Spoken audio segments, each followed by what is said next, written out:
thank you so much for joining us to our very first Bird Safe campus walk. Today we're going to be exploring UVic through the eyes of some of our feathered neighbors and learning how our campus can become a safer place for birds. So my name's Fernanda, I use she, her pronouns, and I'm the coordinator at the Gender Empowerment Center. Hello, I'm Georgia, I use she, her pronouns, and I'm secretly a bird. Hi, my name's AC, use they, them pronouns, and I am the coordinator for the UVic Sustainability Project.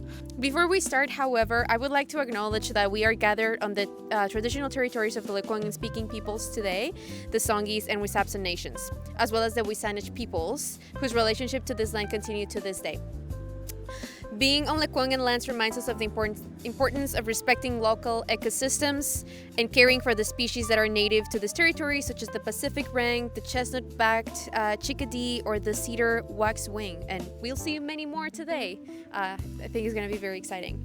Events like this invite community to get together, but community care also means environmental care, protecting habitats, paying attention to the impacts of colonization on land and wildlife, and learning from indigenous stewardship practices that have sustained these ecosystems for generations. So, in the spirit of colorful feathers, community joy, and ecological care, thank you all for being here. Yay! So today we are going to be meeting some of the birds that share campus with us, learning how campus infrastructure affects them, explore solutions. So yeah, I will let AC talk about their campaign. Hi, I'm AC. I'm the coordinator for the UVic Sustainability Project, and one of our newest campaigns we're about to launch is Bird Safe Campus.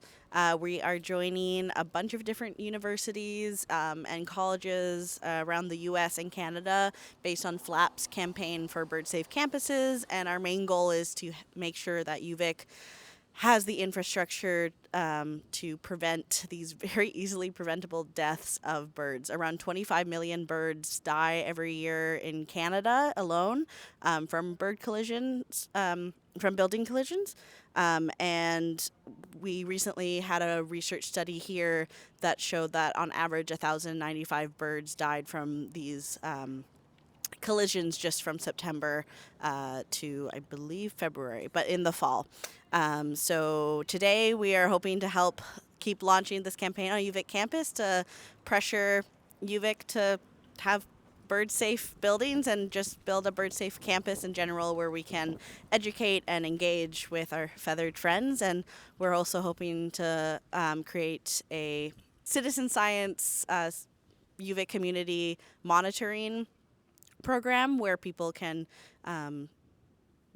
take a picture or notice that there's a bird on the ground or something and send it to us so we can have more data on that as well.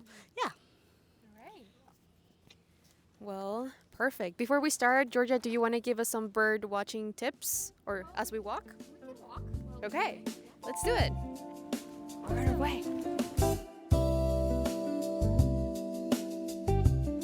So I think the most important tip is to pay attention to sounds, because they're going to be the ones leading us to the birds. The more you bird watch, the more you get familiar with the sounds and what birds, like potential birds, they might lead you to. You might even start recognizing what birds make what sounds, and that's like gonna take your bird watching to another level. But I think also what's very important to say is that obviously birds are living creatures with boundaries, so we have to be aware that they are also watching us back, and we should not approach them too much because they will get scared, and you might notice that they might even stop singing if we get too close. So yeah, just start learning the limits. If they stare at you and just freeze, it's probably time for you to stop too. And yeah, we will be walking and probably talking about more tips throughout the walk. Yeah. Also, I just started to track whatever we find on eBird, which is an app that you can download, and if you go birding, you can track everything you find and just submit it so other birders can go to places and find species, and you can also report to scientists on real time. So Yeah, it's really cool.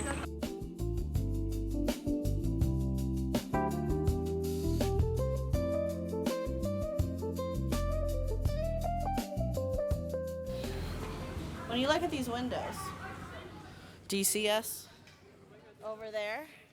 Easy. Wow, it's just more forest. You probably see like trees, sky, more open flight paths. And often when people think about threats to birds, they're often thinking about habitat loss, climate change, or predators. All very fair assumptions because they do impact bird safety. But one of the largest human-caused threats is actually something that we walk past by every single day, which is windows, and just big windows that reflects a lot. And today we're gonna be passing by a lot of buildings where sadly a lot of birds have perished from, and you can kind of see why. As I said before, every year millions of birds die across Canada after colliding with windows.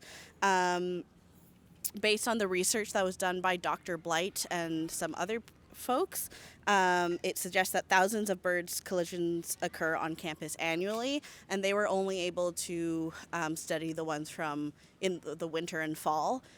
So imagine how many birds die around this time of year. We don't have the data. So yeah, one of our campaigns is working to make bird safety a visible sustainability issue and advocate for practical changes that reduce these collisions. Because one thing is, when a bird hits a window, a janitor is going to go and clean it up, and that's not going to be used for data. And a lot of us don't know that this is a huge issue. So one of our goals is to help bring visibility to this issue, as well as also bring visibility to people's experiences with this. I personally have experienced a bird hitting a window while I was in the middle of a therapy session in the main UVic building. Not great. And I've heard this thing happen to many people, and it's quite traumatic, both especially for the bird, but also for the people experiencing it. So thinking about collisions, what can we maybe do to make a bird-safe campus?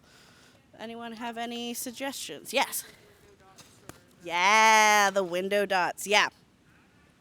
So that's a great, as you can see, there's no window dots on this building, and there's not going to be on many. The only building on campus that has all those bird-safe window, which is like a lot of these dots in these specific inches. FLAP Canada has a lot of research on it. I don't know all of it by chance, but yes, is the Indigenous Law building is the only building on campus that has those bird-safe windows everywhere. Some of it, yeah, exactly. But as it's a very slow process. One of the reasons we found is just not great communication, and also a lot of lack of funding from UVic to help prevent these easily preventable deaths. And why might campus with a lot of green space actually increase collision risk?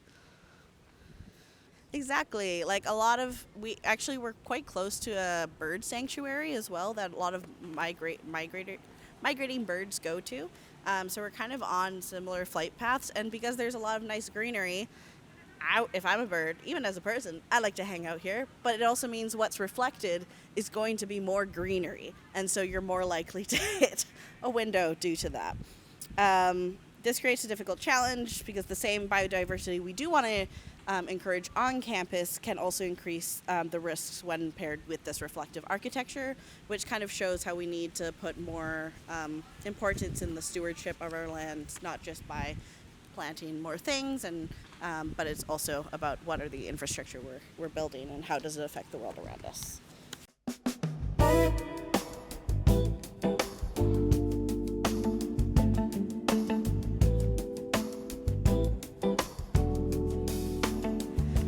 Has already started implementing a lot of bird-safe infrastructure, as you can see here in the medical health building. What's this building? Something like that. Medical sciences building. They've started to implement some bird safety infrastructure. As you can see, these little dots on the windows help birds realize that it's a reflective surface and that they should not run into it. But this is still happening quite slowly, and we would really like to encourage the university to invite more community engagement in this project and to help build, help people have a sense of place on campus with the birds and by being a part of this effort. Yeah, so this is a great example of how our urban structures are also very like connected to nature and how animals like just use our structures to like build their nests and live. It's not like a division that is like, oh, this is nature and this is like the human world. We see like some examples like the swallows, the baby swallows over there. There's an osprey that also has built a nest in Carsa. So yeah, we see it all the time. There's the vulture like flying over there.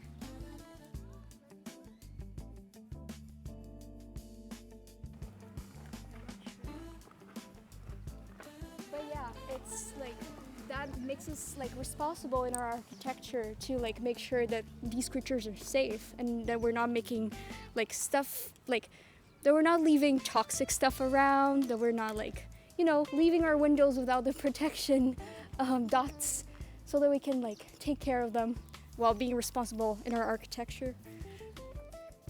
Hi again. Also just wanted to mention that in the research that was done around by Dr. Blight A.L., the medical science building that we're just next to here, in 109 between a 149-day period, an average of 25 birds died just from this building alone. So I'm not sure if these were put after the research was done or before, but we can also see the rest of the medical science building does not have these dots, so it could be from the other places as well, but it was on the lower counter of the other buildings that they did look at during this period of time.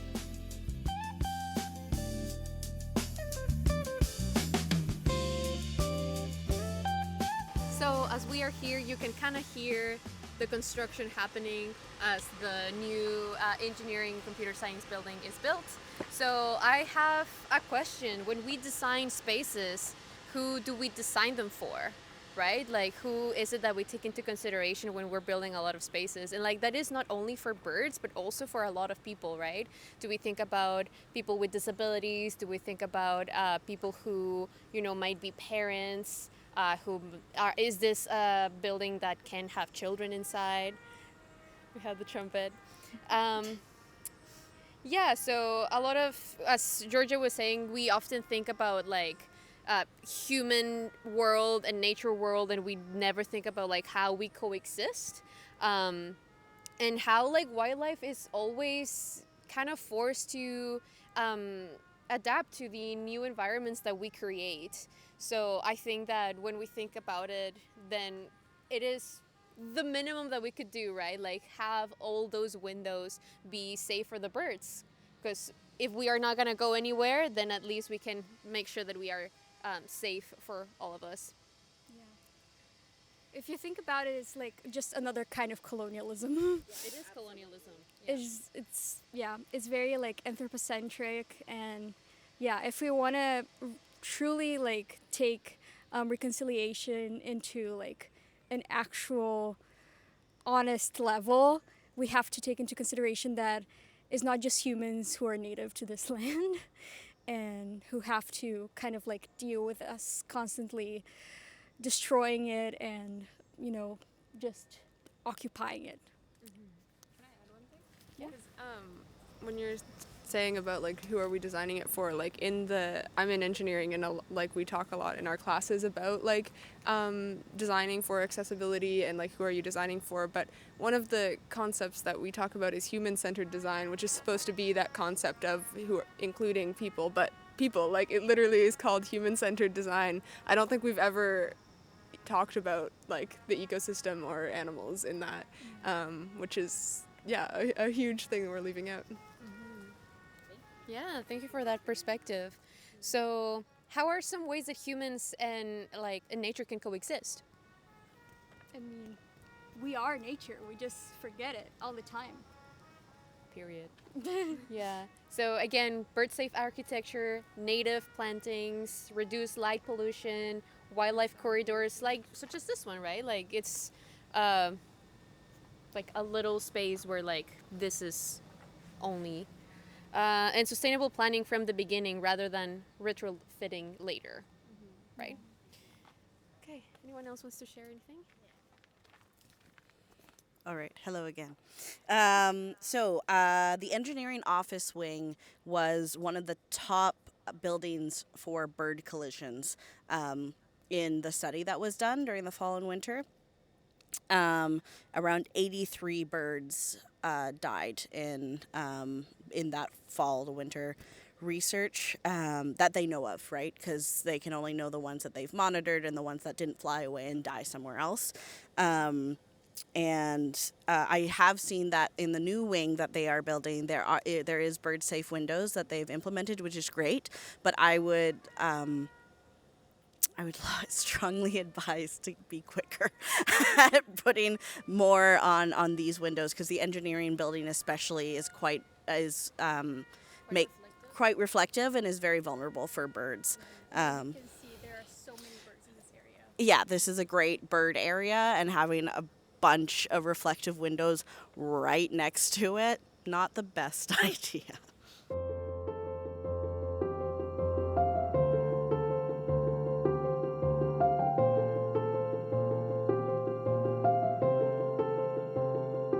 So, what do birds do? They help with pollination, with pest control, and they are indicators of the ecosystem health.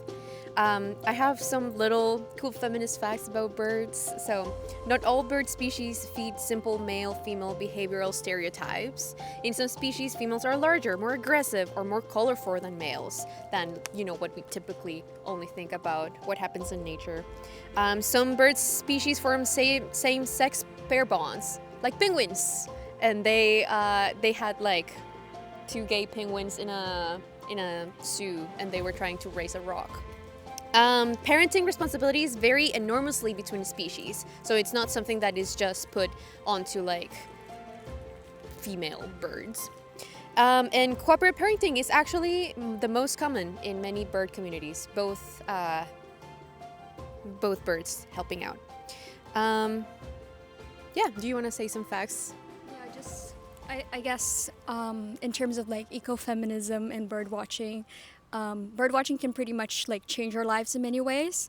Some of you have like mentioned how like once you start hearing them or like looking for it, you hear them everywhere, and that kind of makes you more aware of other things too. You start noticing more things. So you start noticing like the architecture and how they interact with buildings. You start noticing how like whenever you're walking and you hear a bird and then you walk into a busy street and you can't hear them anymore, not because they're not there, but because like cars and construction noises.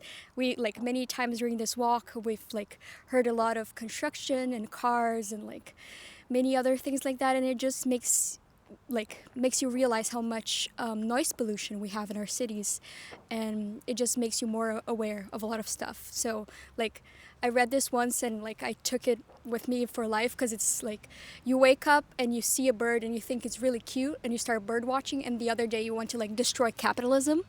That's pretty much how it goes.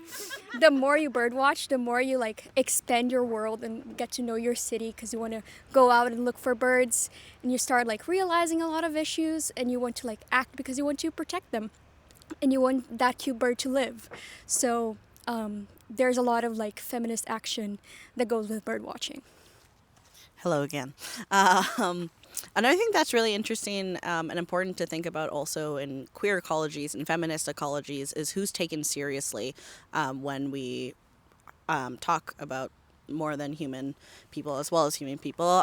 For example, I remember watching in a film recently about queer albatrosses. There's a lot of lesbian relationships, and one of the researchers who found this out Well, a lot of people already in Hawaii at the time, or a lot of the locals obviously knew already, and that's a whole other story. But one of the researchers who found that out was queer herself, so she was doubted a lot by the science community and not taken seriously because she was a lesbian and because she was a woman. So those are also really important to think about, of like, what are the human sorry, I shouldn't say human, what are the patriarchal and heteronormative perspectives that we put on to animals and creatures, and how does that say about how we also look at ourselves in capitalism and in neoliberalism, and how do we perpetuate that in what's supposed to be unbiased scientific community, but in reality nothing can truly be unbiased. And I can go further, but I will stop there.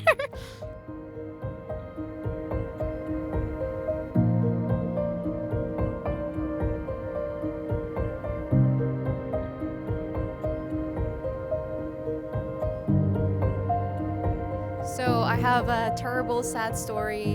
One day when I was walking to class, which I had class here in the lab building, I was walking and a bird just like plummeted right in front of me because it collided with that building, which is the David Turpin building,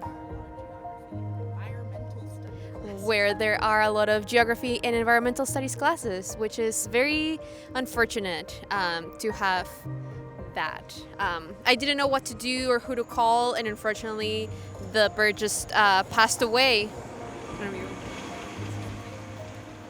About law building. Okay. Behind me, you can see the Indigenous Law Building. The Indigenous Law Building is the only building on campus that has all of its windows bird safe. So you can see these little dot patterns that are a few inches apart. And one of the reasons for this is because the dean checked yes when building it, to be like, yes, we want bird safe windows. One of the things we want to ask is like, why is this only a check mark question? Why isn't this just standard for all new building renovations and designs? So that's something we'd also like to know about. And also, like, just right across where Fernanda's story was, you can see a building without any of the dots. So it's interesting to see the difference quite easily, and also the different impacts. I'm trying to think. That's the David Turpin. For the David Turpin A wing, which is part of the building that Fernanda was, that was about 26 birds died during the research that they could find during the few months that they looked at the building. So still quite a lot of birds that, again, we know of, and we still don't know what the numbers are for spring, summer. Yeah. Which are the seasons where birds are most active. Mm-hmm. So there are probably more deaths during summer, winter than spring.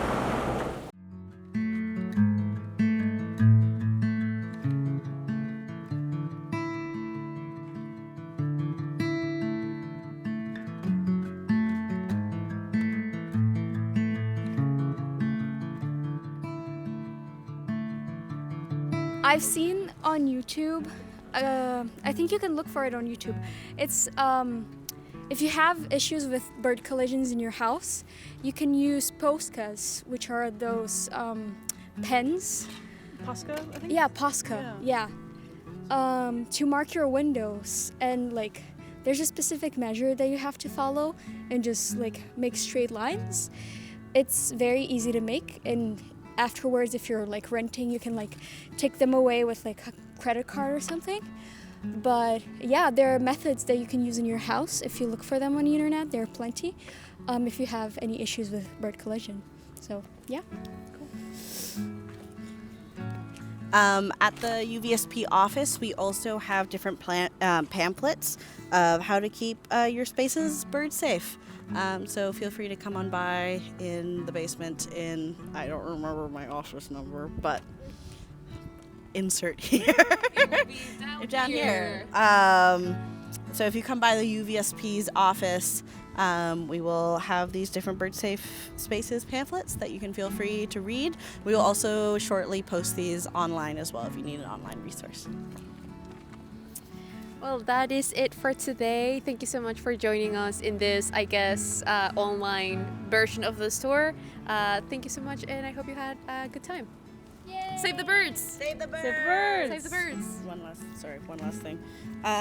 Also, if you want to go bird watching, but you don't have binoculars or any books that identify birds, don't worry, because you can be part of the UVSP's Lundy Library, and we have 3 different binoculars you can choose from, and just go bird watching.